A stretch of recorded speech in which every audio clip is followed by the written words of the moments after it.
یہ 5 باتیں جو انتہائی ضروری ہیں ہم سب کے لیے، بالخصوص ان دنوں میں جب رمضان المبارک ہم سے الوداع ہو رہا ہے۔ 4 یا 5 روزے باقی ہیں رمضان المبارک کے، اور ہم نے ان 5 باتوں پہ غور کرنا ہے۔ پہلی بات تو یہ ہے کہ رمضان المبارک میں مسجدیں آباد کرنے کے ساتھ ساتھ اپنا کردار بھی آباد کرنا چاہیے۔ مسجدیں آباد کرنا انتہائی ضروری ہے، نمازیں ادا کرنا مسلمانوں پر فرض ہیں، اور رمضان المبارک میں تو ہر نیکی کے جو درجات ہیں وہ بلند ہو جاتے ہیں، لہٰذا انتہائی ضروری ہے کہ مسجدیں آباد کریں۔ لیکن اس سے بھی ضروری ہے کہ ہم اپنا کردار بھی آباد کریں۔ مسجدیں پڑھنے سے لیکن کردار کو پازیٹیو نہ کرنے سے وہ مزہ نہیں ہے۔ مسجدیں آباد کریں، ساتھ اپنے کردار کو تبدیل کریں۔ جب آپ مسجدوں میں جائیں، مسجدوں سے آئیں، زندگی گزاریں، تو آپ کے کردار میں ایک عجیب سی پازیٹیو تبدیلی ہونی چاہیے۔ دوسری بات ہے لیلۃ القدر کی تلاش۔ اکثر لوگ لیلۃ القدر کی تلاش کرتے ہیں، اور کرنی بھی چاہیے، اور وہ خوش نصیب لوگ ہیں جن کو لیلۃ القدر نصیب ہوتی ہے۔ لیکن اس کے ساتھ ساتھ ہمیں ان لوگوں کی تلاش بھی کرنی چاہیے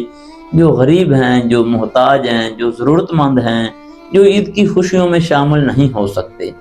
اگر آپ نے ان لوگوں کی تلاش نہیں کی، اللہ تعالیٰ نے آپ کو طاقت بھی دی، آپ نے ان لوگوں کو تلاش نہیں کیا اور وہ لوگ عید کی خوشیوں میں شامل نہیں ہو سکے، آپ کو معلوم ہونے کے باوجود، آپ کے پاس طاقت ہونے کے باوجود، پھر یقین کریں لیلۃ القدر تلاش کرنے کا وہ مزہ نہیں، وہ فائدہ نہیں، وہ قلبی سکون نہیں، وہ روحانیت نہیں۔ تو اگر آپ نے ان لوگوں کو تلاش کر لیا اور آپ کے تلاش کرنے سے ان لوگوں نے اپنی عید کی خوشیاں منا لیں، تو لیلۃ القدر خدا نخواستہ آپ کو نہ بھی ملی تو آپ کو وہ خوشی، وہ برکت، وہ رحمت ضرور نصیب ہو جائے گی جو ہونی چاہیے۔ تیسری بات یہ ہے کہ جو صدقہ، فطرانہ اور زکوٰۃ ہے، یہ دینا صرف ہم پر فرض نہیں ہے بلکہ یہ ہمارے معاشرے کے درد کا علاج ہے۔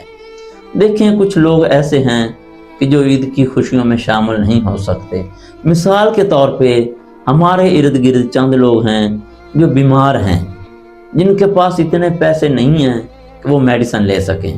جن کے پاس اتنے وسائل نہیں ہیں کہ وہ اپنا علاج کروا کے عید کی خوشیوں میں شامل ہو سکیں۔ تو اگر کوئی بندہ یہ سمجھے کہ یہ فطرانہ دینا، یہ زکوٰۃ دینا یا یہ جو صدقہ ہے یہ مجبوراً یا فرض ہے، تو یار یہ عید سے پہلے ہم نے دینا ہے، اس کے بغیر ہماری عید نہیں ہوگی، تو بھائی ایسا نہ سمجھیں، بلکہ یہ سمجھیں کہ یہ آپ نے خوشی سے دینا ہے، اور یہ ان لوگوں کی خوشی ہے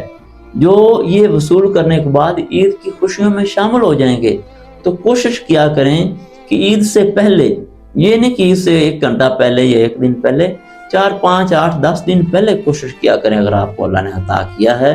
تو ان لوگوں کو تلاش کریں اور ان کو دیں تاکہ وہ اپنی میڈیسن لے سکیں، تاکہ وہ اپنے بچوں کے کپڑے خرید سکیں۔ یار کتنے بچے ایسے ہوتے ہیں جن کے سر پہ باپ کا سایہ نہیں ہوتا، جو باپ کا سایہ نہ ہونے کی وجہ سے، وسائل نہ ہونے کی وجہ سے نئے کپڑے نہیں خرید سکتے، نئے جوتے نہیں خرید سکتے، عید کی خوشیوں میں شامل نہیں ہو سکتے۔ اگر آپ یہ بات ذہن میں رکھیں گے کہ آپ کا صدقہ، آپ کی خیرات، آپ کا فطرانہ، آپ کے باقی جتنے بھی آپ غریبوں کی مدد کرنے کے لیے خرچہ کرتے ہیں، تو آپ یہ سمجھیں کہ یہ معاشرے کا علاج ہے، یہ معاشرے کے درد کا علاج ہے، یہ معاشرے کی اس تکلیف کا علاج ہے جو صرف وہ لوگ محسوس کر سکتے ہیں جو اس تکلیف اور درد سے گزر رہے ہیں۔ چوتھی بات یہ ہے کہ عید والے دن چونکہ رمضان کے آخری ایام چل رہے ہیں، تو اس کے بعد عید الفطر کی ادائیگی کے لیے تمام مسلمان مسجدوں میں جاتے ہیں۔ تو عید والے دن وہاں رسماً سا سارے لوگ ایک دوسرے کے گلے ملتے ہیں، جو 2-4 دن سے، 2 مہینوں سے، 1 سال 1.5 سے ایک دوسرے سے بات نہیں کر پائے، کس وجہ سے ان کی ناراضگی چل رہی ہوتی ہے، وہ بھی ایک دوسرے کو گلے ملتے ہیں۔ اب وہاں 2 قسم کے لوگ ہوتے ہیں، ایک تو وہ ہوتے ہیں کہ جو دل سے گلے ملتے ہیں اور اپنی جو نفرتیں ہیں، جو قدورتیں ہیں، جو غصے ہیں، ان کو ختم کرتے ہیں، اور کچھ لوگ ایسے ہوتے ہیں جو دکھاوے کے لیے، جو رسماً ایک دوسرے کو گلے ملتے ہیں، بس عید مبارک کہا اور اس کے بعد دوبارہ وہی روٹین جو ان کی پہلے قطع کلامی چل رہی ہوتی ہے، جو بول چال ان کے درمیان بند ہو چکا ہوتا ہے، وہی روٹین پھر دوبارہ سے بحال ہو جاتی ہے۔ تو میرے بھائیوں، یہ عید والے دن یہ رسماً سا ملنا، اس کا کوئی فائدہ نہیں۔ جس طریقے سے رمضان المبارک ہم سے جدا ہوتا ہے، ہم سے دور ہوتا ہے، یار اسی طرح اپنے دلوں سے نفرتیں، غصے، یہ جو حسد ہے، یہ سارا کچھ ہمیں ختم کر دینا چاہیے۔ رمضان المبارک کے بعد عید والے دن اگر ہم کسی اپنے مسلمان بھائی دوست کو گلے ملیں تو محبت سے ملیں۔ اس کے بعد ہمارا جو تعلق ہے وہ تبدیل ہونا چاہیے۔ اگر پہلے کسی غلط فہمی کی بنیاد پر خدا نخواستہ ہمارے درمیان قطع کلامی چل رہی ہے، گفتگو بند ہے، تعلق ختم ہو چکا ہے، اس کو بحال کرنا چاہیے اور محبت سے کرنا چاہیے۔ یہ رمضان المبارک کا، یہ عید کا پیغام ہے۔ دلوں میں نفرتیں جو دلوں سے ہیں ان کو ختم کریں، محبتیں آباد کریں، ایک دوسرے کے دکھ درد میں شامل ہوں، ایک دوسرے کی خوشیوں میں شامل ہوں۔ رمضان المبارک کے الوداع ہو جانے کے بعد بھی اگر ہمارے کردار میں تبدیلی نہ آئے، ہمارے رویے میں تبدیلی نہ آئے، ہماری گفتگو میں تبدیلی نہ آئے، ہمارے لائف سٹائل میں تبدیلی نہ آئے، پھر رمضان المبارک کا کوئی فائدہ نہیں۔ دیکھیں کہ مثال لیں کہ اگر ہمارے گھر میں کوئی مہمان آتا ہے، کوئی میسج لے کر آتا ہے، کوئی پیغام لے کر آتا ہے، اور وہ ہمارے پاس کوئی گھنٹہ، 2 گھنٹے، 2 دن رکتا ہے، ہمارے پاس سٹے کرتا ہے، اور اس وقت اس کے سٹے کرنے کے باوجود بھی اس کی بات کو ہم نہیں مانتے، جو میسج وہ لے کر آتا ہے اس پر ہم عمل نہیں کرتے، تو یار کیا آپ سوچتے ہیں جب وہ ہمارے گھر سے جائے گا، وہ جو دنیا داری کا مہمان ہے، کیا وہ ہم سے خوش ہو کر جائے گا؟ اگر کوئی میسج لے کر آیا ہے کہ یار آپ فلاں بندے سے صلح کر لیں، آپ نے فلاں میری بات ماننی ہے، ہم اس کی بات نہیں مانتے ہیں، کیا وہ ہم سے خوش ہو کر جائے گا؟ یہ پاسبل نہیں ہے۔ وہ تو یہی کہے گا کہ ٹھیک ہے یار، میں آپ کے گھر آیا، آپ نے میری بات نہیں مانی،